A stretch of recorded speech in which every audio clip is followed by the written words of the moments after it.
chrétienne, creuser la Bible, servir Christ, le podcast d'Angie et Aurélie. Pourquoi est-il important de comprendre le contexte d'un texte ? Quels sont les 3 types du contexte dans l'interprétation des Écritures ?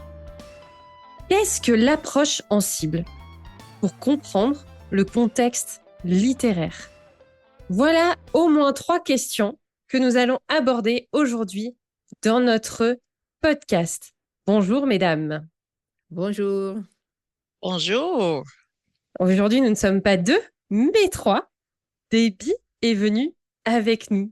Alors Angie, je vais te laisser présenter Debbie. Bon, Debbie est originaire de Pennsylvanie et elle a rencontré Jésus à l'âge de 19 ans alors qu'elle poursuivait des études, avant de poursuivre des études bibliques, où elle a rencontré son cher époux Claude. Ils se sont mariés en 1990 et ils vivent au Québec depuis 1991. Et ils ont 4 enfants adultes, 3 belles-filles et ils attendent leur 5e petite-fille en avril 2025. Debbie sert avec son mari à l'Église de l'Espoir de Mille-Îles à Sainte-Thérèse et elle est directrice du développement féminin pour l'Association des Églises baptistes évangéliques du Québec depuis 2024. Elle est également ma co-leader chez Sola Femme Scriptura et nous servons ensemble depuis 2022. Elle poursuit actuellement un master en leadership biblique et elle est passionnée par l'enseignement biblique, le mentorat et le développement de la communauté de foi. Debbie est reconnue pour sa compassion, son dévouement et son leadership inspirant. Elle aime lire, voyager et passer du temps avec sa famille. Bienvenue, Debbie. Merci de m'accueillir. Peux-tu commencer par nous expliquer de manière très pratique pourquoi il est important de comprendre le contexte d'un texte? Oui, je vais vous raconter une petite anecdote que mon mari a vécue en fait. Mon mari est un excellent pasteur et j'adore son désir de voir les membres de notre Église grandir, quel que soit leur âge. Nous avons un homme cher à notre Église, il s'appelle Marcel et Marcel a 80 ans. Et il vient d'un milieu où les versets étaient souvent sortis de leur contexte, ce qui l'amène à croire qu'il pouvait perdre son salut. Donc, Claude dîne au déjeuner, si on est en France, avec avec notre ami Marcel régulièrement. Et dans son accompagnement spirituel, Claude lui rappelle constamment l'importance de comprendre le contexte d'un passage. Donc, une journée après leur temps ensemble, Marcel a demandé à Claude de conduire sa voiture pour le ramener à la maison.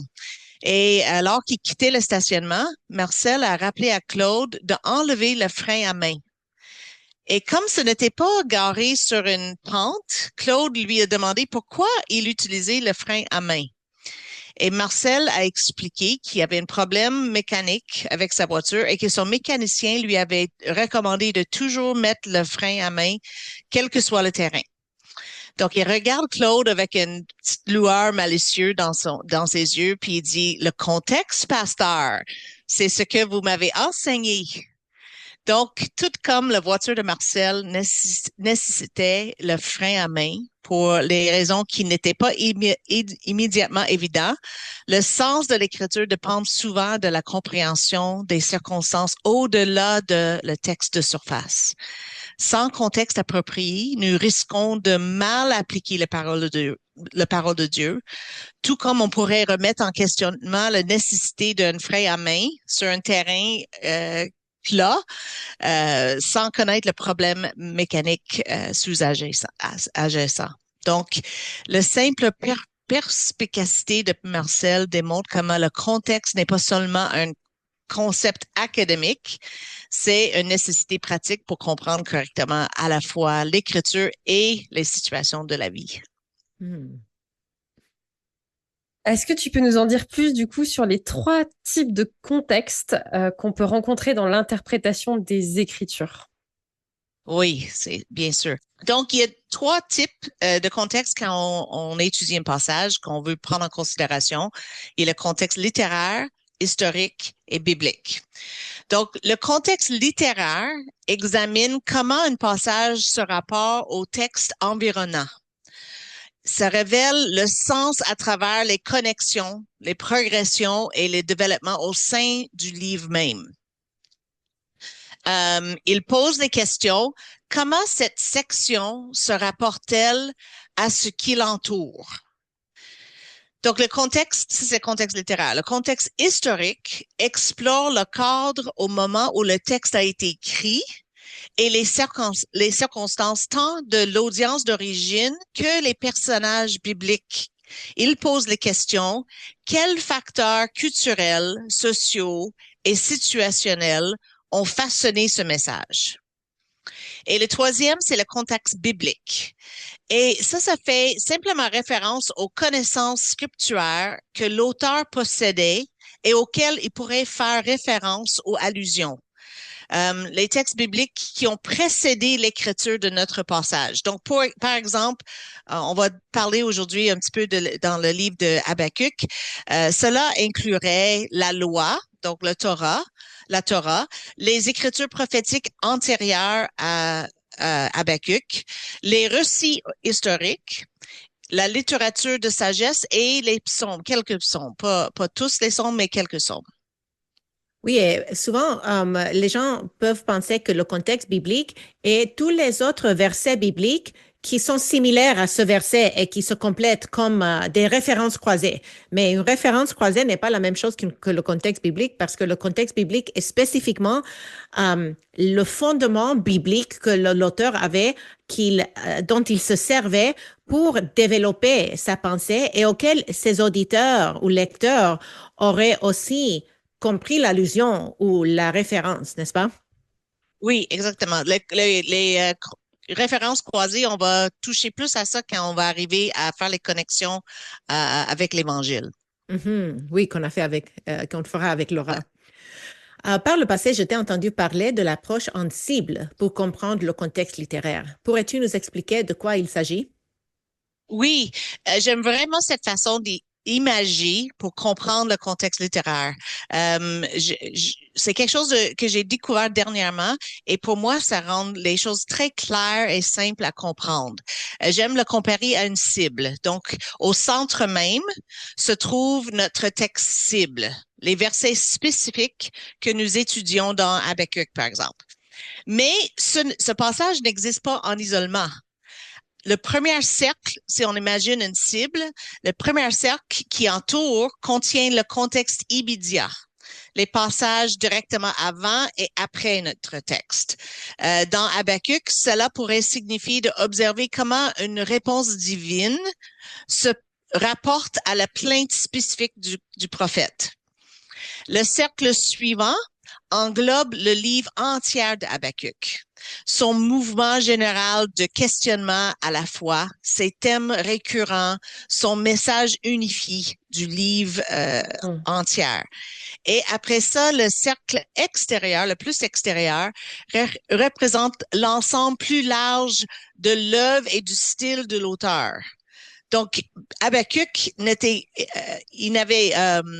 il a écrit seulement un livre, Habakkuk, mais on peut considérer les autres prophètes et comment ça fit dans la prophétie et dans l'Ancien Testament et dans la Bible au complet. Donc, cette approche de cible n'est pas statique. Ça veut dire on va faire l'interprétation variable avec un mouvement. On va travailler du centre vers l'extérieur pour voir l'image globale, puis après ça, on va revenir vers l'intérieur pour appliquer ces perspectives à notre passage spécifique. Chaque cercle éclaire les autres. Et nous assistons dans notre compréhension de ce que l'auteur avait l'intention de communiquer dans le flux de son message inspiré. Mhm.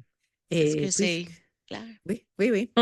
Et puisque nous enseignons à travers le livre d'Habakkuk, à la fois chez Sola Femme Scriptura, et nous l'employons comme exemple pour cette série d'épisodes sur chrétienne, est-ce que tu pourrais nous montrer un exemple de l'approche sensible pour comprendre le contexte littéraire à partir d'un passage spécifique en Habakkuk? Oui, j'étudie présentement Habakkuk 2, 6 à 20 en préparation pour un message, donc j'ai pensé qu'on pourrait regarder cette passage en particulier. Donc, en utilisant cette approche de cible, on va garder le centre. Au centre même de notre cible, c'est Habakkuk 2, 6 à 20. Donc, je ne vais pas lire tout le passage, vous pourrez le lire pour comprendre un petit peu plus, mais au centre de cette cible se trouvent les 5 oracles de malheur prononcés contre l'oppresseur. Comme nous allons le voir en élargissant les anneaux de notre cible, Habakkuk commence par une lamentation à propos des dirigeants de son peuple, Juda. Puis, il passe à parler des Chaldéennes ou les Babyloniennes. Ici, au centre de notre cible, ces versets décrivent les divers péchés, piller les nations, accumuler les richesses par un gain malhonnête, établir les villes par le sang versé, humilier les autres et l'adoration des idoles. Le tout est suivi de tous ces péchés sont suivis de les jugements correspondants. Ok, donc le centre de la cible que tu viens de définir, c'est le texte lui-même. Euh, et là, on parle plus précisément dans le texte d'Habakkuk. Donc, il y a 5 oracles de malheur. Et nous avons donc dedans des chants, des poèmes de jugement contre les ennemis du peuple de Dieu. Donc, en l'occurrence, à ce moment-là, les Babyloniens. Est-ce que tu peux nous parler un petit peu du premier cercle de manière un peu plus précise? Oui, donc on rappelle que le premier cercle, c'est les passages qui entourent notre texte. Donc, juste avant notre texte, en Habakkuk 2, 2 à 5, Dieu ordonne à Habakkuk d'écrire clairement la vision et introduit le contraste fondamental entre l'orgueilleux et le juste qui vit par la foi. Mhm. Et après ce passage, c'est Habakkuk 3, 1 et 2, où Habakkuk répond par une prière reconnaissant la renommée et les actes de Dieu et demande sa miséricorde dans sa colère. Cela nous montre que notre passage est entouré d'instructions divines et de réponses humaines. Ça suggère que les oracles de malheur constituent le contenu de la vision mentionnée en Habakkuk 2.2. Mm. Et cette section plus large révèle qu'il s'agit de la réponse de Dieu à la seconde plainte d'Habakkuk qu'on a vue dans le premier chapitre de Habakkuk. Les malheurs développent la déclaration initiale de Dieu selon laquelle l'âme de l'orgueilleux n'est pas droit en lui, dans Habakkuk 2.4. Il démontre exactement comment l'oppresseur babylonien manifeste son orgueil et pourquoi le jugement viendra.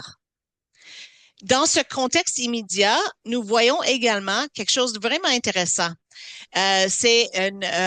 Il y a les bornes autour de cette section-là. Il y a le borne d'ouverture dans Habakkuk 2.4. Voici son âme s'enfle d'orgueil. Il n'est pas de droit en lui, mais le juste vivra par sa foi. Et le borne de clôture, c'est « Mais l'Éternel est dans son saint temple, que toute la terre fasse silence devant lui. » Elle entoure notre passage, cette structure, et ça aide à donner plus de clarté sur notre passage. Donc, est-ce que par bord de lecture, on pourrait dire aussi des serre-livres ou des inclusions qui soulignent le thème de l'orgueil et la foi? Oui, exactement. Les serre-livres, oui. C'est hyper intéressant parce que je pense que c'est le genre de truc qu'on n'a pas forcément, qui nous saute pas aux yeux, en tout cas à la première lecture. Donc justement, est-ce que tu peux nous en dire un petit peu plus sur cette borne d'ouverture et cette borne de clôture? Comment est-ce que, enfin voilà, quel sens est-ce qu'on peut le comprendre et pourquoi est-ce que c'est important? Parce qu'en fait, comment est-ce que ça va diriger notre réflexion et notre étude du texte? Oui, exactement. C'est comme un cadre théologique qui est délibéré et qui guide notre interprétation des oracles de malheur qui sont à l'intérieur de ces bornes-là. Le verset d'ouverture dans 2.4, Habakkuk 2.4, excuse-moi, je veux continuellement dire hébreu, mais c'est Habakkuk, établit le contraste fondamental entre l'orgueil humain et la foi du juste. Il pose le fondement théologique des malheurs qui suivent. Et le verset final, Habakkuk 2, verset 20, déplace l'attention de l'oppresseur condamné vers le Seigneur souverain dans son temple. Elle appelle à un silence respectueux devant sa majesté. Ensemble, ces bornes passent du problème, l'orgueil humain, à la solution, la souveraineté divine. Et les 5 oracles de malheur entre ces deux bornes démontrent les manifestations spécifiques et les conséquences de l'orgueil qui provoque le jugement de Dieu. Cette structure renforce la trajectoire globale du livre, allant du questionnement à la soumission fidèle, le même parcours que Habakkuk lui-même expérimente. Et en reconnaissant ces bornes, nous pouvons mieux comprendre comment les oracles de malheur fonctionnent, non pas simplement comme les prononciations de jugement, mais comme les composants essentiels d'un argument théologique soigneusement élaboré par la justice divine. L'orgueil humain est la réponse du foi. La structure elle-même prêche le message. L'orgueil humain, sous toutes ses formes, se tient condamné devant Dieu souverain qui règne depuis son saint temple. Wow, c'est riche. Et je trouve ce que tu viens de nous expliquer tellement utile. Donc, pour résumer, les versets précédents et suivants de notre texte principal mettent en évidence ce que les auteurs divins et humains veulent nous enseigner sur le caractère de Dieu à travers ces oracles de jugement, à savoir que l'orgueil humain mène à la chute. Alors, faisons plutôt confiance à notre Dieu souverain. Cela vous semble-t-il correct, si j'ai bien compris? Oui, exactement. Okay, donc, la compréhension du texte littéraire immédiat nous aide vraiment à découvrir la profondeur de la signification que le texte cherche à communiquer. Est-ce que tu peux nous parler ensuite du deuxième cercle dans notre illustration de la cible? Oui. Donc, quand j'ai découvert ces bornes-là, honnêtement, ça met énormément de clarté pour moi dans ce passage qui semble être difficile à comprendre. Et après ça, on va sortir dans le prochain cercle qui est le contexte du livre. Et ça donne aussi, ça nous aide beaucoup aussi de comprendre pas seulement notre passage, tu sais, comme les cercles, on sort puis on rentre, on sort puis on rentre. Donc, ça donne plus de clarté aussi pour le reste du livre et le reste du livre donne plus de clarté sur le passage. Donc, dans le contexte de tout le livre, les oracles de malheur en Habakkuk 2, 6 à 20 répondent directement à la question centrale du prophète en 1, 13. Pourquoi regardes-tu les traites et restes-tu silencieux lorsque les méchants dévorent une plus juste que lui? Ces oracles assurent à Habakkuk que même si les Babyloniennes semblent prospérer dans leur oppression, ils affrontent finalement la justice. Ils affronteront finalement la justice de Dieu. Chaque oracle de malheur met en lumière les péchés spécifiques, la cupidité, la violence, l'idolâtrie, et déclare leur chute inévitable. Il affirme l'engagement de Dieu envers la justice. Et le livre passe de la remise en question de Dieu en chapitre 1 et 2 à la confiance en lui dans chapitre 3, passant par ses oracles de malheur. Il joue un rôle essentiel dans cette transition en révélant que la justice de Dieu opère selon son calendrier. Il aide à faire évoluer la perspective d'Habakkuk de la frustration face à une justice retardée vers la foi dans la souveraineté de Dieu. Cela reflète le message global du livre. Bien que l'orgueil humain puisse prospérer temporairement, il serait abaissé sous le règne de Dieu, tandis que le juste vive par la foi. Les thèmes comme la souveraineté de Dieu, l'orgueil humain contre la foi et le jugement mènent à et le jugement menant au salut sont tissés tout au long du livre et convergent dans ces oracles. C'est vraiment le transition qu'on voit dans ces oracles vers une résolution pour Habakkuk. Excellent. Franchement, c'est hyper intéressant de comprendre un peu ce montage-là. On voit donc du coup comment les oracles de malheur en Habakkuk 2, 6 à 20 répondent à la grande question du prophète qu'on trouve dans le chapitre 1. Pourquoi Dieu semble-t-il silencieux lorsque les méchants oppriment les justes? Et c'est quelque chose qui quand même est bien ancré dans le cœur humain. Cette question-là, ce sentiment d'injustice, quand on voit que Dieu qui pourrait, lui, éradiquer en une fraction de seconde tout ça, ne le fait pas. Et en même temps, tu soulignes que ces oracles nous assurent que la justice de Dieu, elle est certaine, même si elle n'est pas immédiate, elle est certaine. Et ça met en lumière les péchés des Babyloniens et leur chute inévitable. Ça renforce aussi le mouvement du livre et la dynamique qu'on a de la remise en question jusqu'à la foi en Dieu. Et en fin de compte, ça nous rappelle de faire confiance à la souveraineté de Dieu et à son temps qui finit par arriver au bon moment. Est-ce qu'on peut du coup continuer d'avancer un peu et voir ce qu'il y a dans ce troisième cercle, le contexte le plus large dans la littérature prophétique? Oui, donc on parle ici de le troisième cercle, le cercle le plus éloigné, qui est le contexte de l'auteur. Dans cette troisième cercle de notre cible, nous examinons comment Habakkuk, en tant que prophète, s'inscrit dans le contexte plus large de la littérature prophétique de l'Ancien Testament.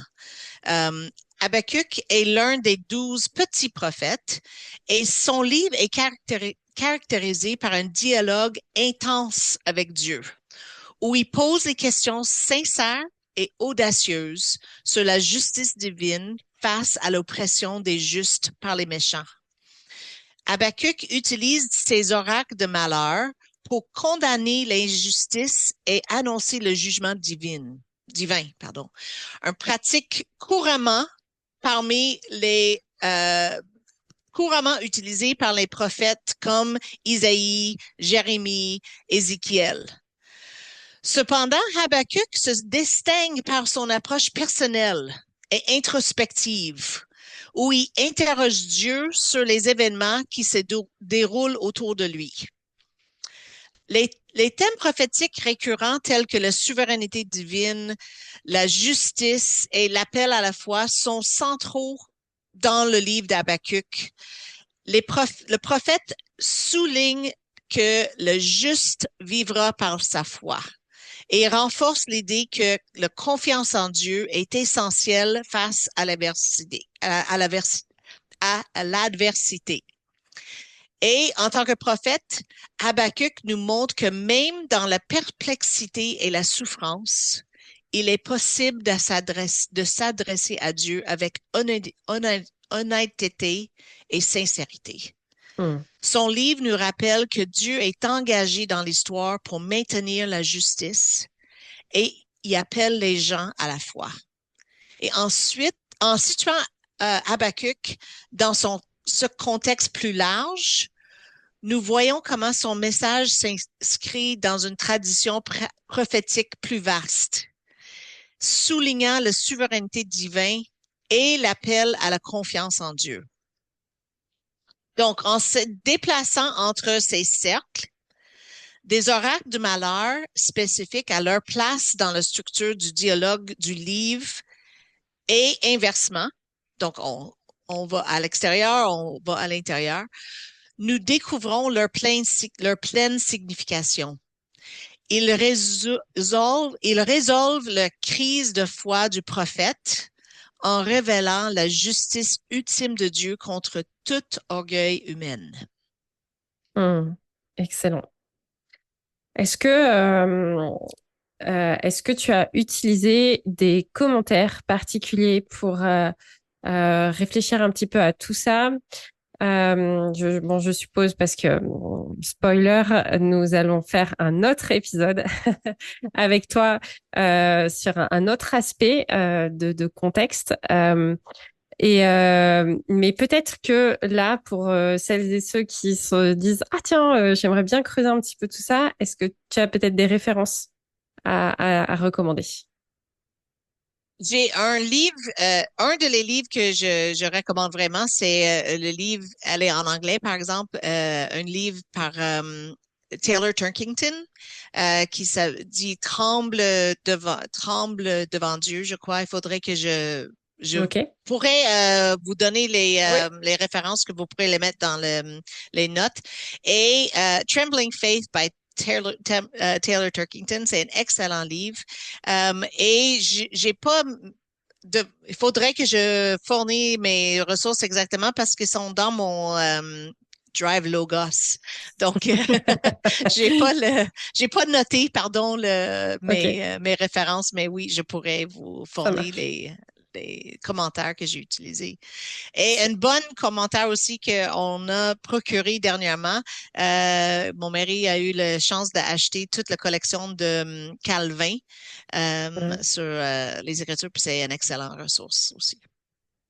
Ok, Oui, et excellent. j'aimerais mentionner que Taylor Turkington sera notre conférencière pour la conférence sur Habakkuk qui aura lieu au mois de mars 2026 à Montréal. Donc, pour celles qui nous écoutent de cette région, bah, soyez à l'écoute pour les annonces qui vont suivre dans les semaines un peu plus proches à cette conférence au mois de mars, car elle est vraiment une bonne oratrice et elle a fait son doctorat en Habakkuk et elle a écrit son livre suite à son doctorat, donc elle est vraiment très approfondie dans sa Hum, compréhension de ce livre.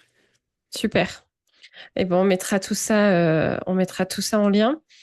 Et du coup, eh bien, on vous dit à la semaine prochaine pour la suite, où on va parler plutôt du contexte historique et du contexte biblique. Du coup, restez connectés. Vous pouvez nous écrire à chrétienne au singulier @toutpoursagloire.com si vous avez des questions ou qu'il y a des infos qui sont manquantes dans ce que nous avons pu dire.